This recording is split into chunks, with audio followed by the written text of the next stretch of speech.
Berat Pak Ustadz. Mau masuk surga bangunnya harus jam 4. Yang namanya berat itu tentulah balasannya sesuai. Surga kalau ringan tentu ceret, kipas angin. Ini berat, tapi bagi orang yang sudah terbiasa, kata orang Melayu, alah bisa karena biasa. Dibiasakan bangun. Kamu bangun jam berapa?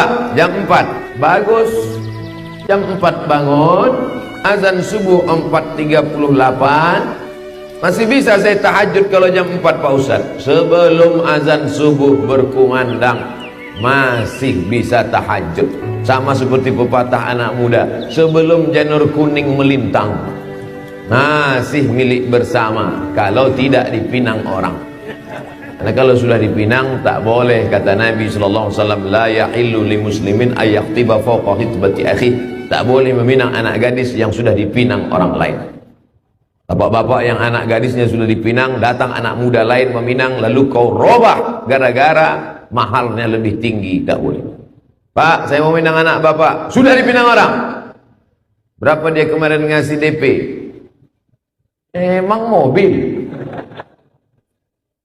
Oleh sebab itu maka sebelum azan subuh berkumandang, jam berapapun bangun, sempatkanlah bertahajud. Berjumpalah ulama tasawuf dengan ulama fikih. Apa beda ulama tasawuf dengan ulama fikih? Ulama fikih bercerita tentang zakat, puasa, haji, rukun, syarat, haram, makruh, mubah, sunat, sunat muakkad. Sedangkan ulama tasawuf bercerita tentang masalah hati, hasad, dengki, riya, sum'ah. Bagaimana obatnya? Ridha, tawakal, qanaah, rendah hati, tawadhu, zikir, taubat, tahalli, tajalli. Ulama tasawuf biasanya tak populer, tak masyhur. Ulama fikih hebat, pengajian ramai. Lalu kemudian meninggallah ulama tasawuf. Ulama fikih yang hebat meninggal, mati. Ulama tasawuf masih lagi hidup, dipanjangkan Allah umur. Bermimpi malam itu berjumpa dengan ulama fikih yang populer, yang masyhur, yang banyak jamaah. Wahai ulama fikih, ya, dulu engkau pernah menjabat sebagai mufti hebat, banyak murid, banyak jamaah. Betul. Apa yang kau temukan di akhirat? Apa yang kau lihat setelah menghadap Allah? Lalu ulama fikih itu mengambil debu, diletakkannya di tapak tangan, dihembusnya. Begitulah kepopuleran jamaah harum semerbak nama, tak berkesan apa-apa. Yang tinggal hanya 2 rakaat di tengah malam, usolli sunnatat tahajud raka'ataini lillahi ta'ala. Allahu Akbar. Ustaz sedang menyindir siapa? Menyindir diri saya sendiri. Hai Abdul Somad, follower itu tak bisa menolong di hadapan Allah. Hai Abdul Somad, viewer tak dapat membantu di hadapan Allah. Maka bangkit, bangun di tengah malam. Wa minal laili, dan dari sebagian malam. Fatahajjad, tahajjad, lawan tidurmu, lawan kantukmu. Bangun dan bangkit tengah malam. Beli jam waker. Pulang dari sini singgah ke toko jam, beli. Pak, ada jam.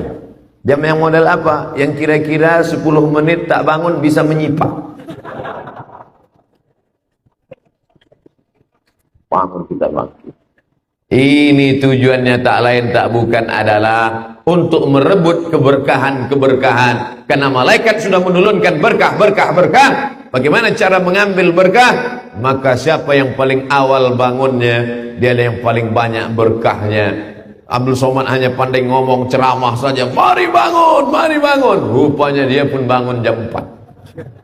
Sedangkan jamaah rupanya lebih awal lagi. Ustadz ngajak bangun lebih cepat. Kenapa Ustadz pun lambat? Saya tadi malam ceramah. Ada alasannya kan? Ada 1000 dalil untuk beramal. Tapi jangan lupa, setan menyediakan 1001 dalil untuk tidak beramal.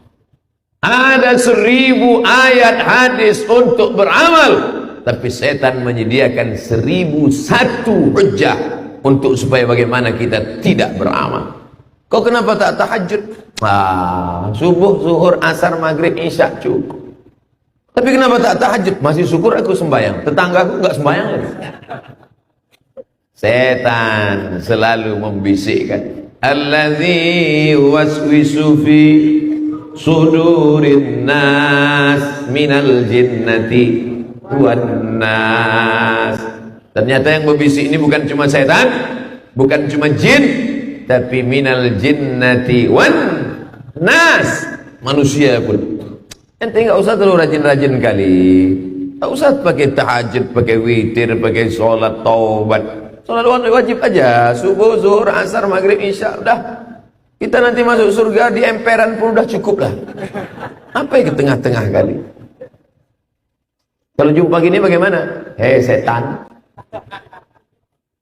cukuplah kita mengajak orang berbuat baik. Kalau tak bisa untuk mengajak orang buat baik, jangan menghalangi orang buat baik. Betul? Oleh sebab itu maka selalu ada niat. Maka niat, azam, tekad kuat di bulan Muharram ini memang betul-betul hijrah. Hijrah dari apa? Hijrah dari maksiat kepada taat. Hijrah dari apa? Hijrah yang selama ini solat wajib saja, mulailah hijrah kepada melaksanakan solat sunnah. Mandi dulu, paling bagus mandi malam. Tujuannya untuk apa? Terapi sehat. Tapi katanya Pak Ustadz, mandi malam itu nanti kena penyakit rematik, sakit tulang. Itu kalau malamnya habis maghrib. Bahkan ada sebagian orang habis maghrib mandi kulitnya biru-biru, dicubit setan. Tapi kalau mandinya sudah lewat jam 1 malam, itu justru terapi kesehatan bagus, segar, air dingin. Jam 1, jam 2, jam 3, jam 4 sampai menjelang subuh, bagus. Dan manfaatnya lagi, innal malaikata tata'adza, sesungguhnya malaikat tersakiti dengan bau. Makanya kata Nabi, man akala basalan au thauman falyatazil masjidana hadza. Siapa yang makan bawang merah, makan bawang putih, jangan dekat-dekat masjid kami. Kenapa? Karena malaikat tersakiti dengan bau bawang itu. Habis makan bawang merah, bawang putih, masuk masjid, binas, malikin nas. Kawan di sebelah sholat, Allahu Akbar, nampaknya bawang. Oleh sebab itu maka tadi sebelum sholat sunat qabliyah, saya sholat sunat qabliyah, usolli sunnatas subhi rak'ataini qabliyatan. Mau usolli, saya tengok Habib di sebelah naik ke atas, sebelum angkat tangan beliau ambil siwak. Sunnah. Laula an asyqa ala ummati